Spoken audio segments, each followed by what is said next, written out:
Thank you, Mr. Chairman, and I thank you for holding this hearing. It's important to have this discussion. As you can see, we have quite a wide divide in views on this issue. I am very pleased that my colleagues on the other side of the aisle pushed to open the Strategic Petroleum Reserve and to not add additional oil to the reserve at the moment, and even hopefully to press to release some oil from that reserve.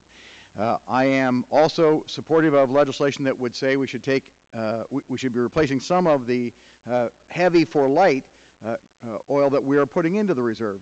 But I think it's very important to understand why that is so critical.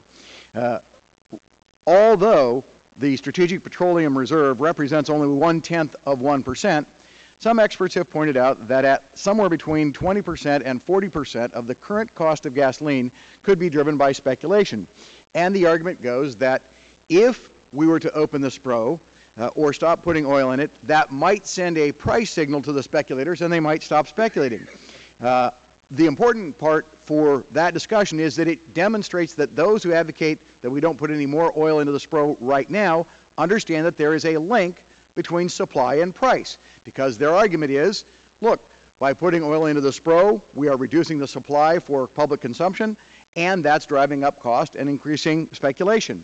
If there is a link between supply and price, then we have to examine the policies of this Congress. I've been a member now for going on 14 years, and over that 14 years, we have had vote after vote after vote after vote after vote on the issue of either increasing domestic supply or cutting off domestic supply, either opening further areas for exploration and production or restricting further areas for exploration or production.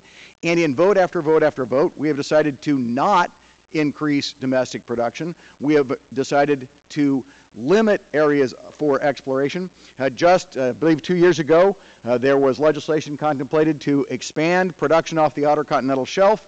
The idea was to give the states a voice in that issue and to place the drilling rigs at least 50 miles offshore where they couldn't be seen. And we not only didn't pass it for oil, we didn't enact it for natural gas. Just a few months ago, last summer, the majority party imposed a moratorium on oil shale. There is a fact here, and that is this Congress has created this crisis by restricting supply. Everybody agrees that in the long term we have to pursue alternatives. I would simply say that in the short term, we cannot continue to restrict supply in the Outer Continental Shelf, in the Intermountain West, for oil shale or for ANWR, and expect prices not to go up. And I thank the Chairman for holding the hearing.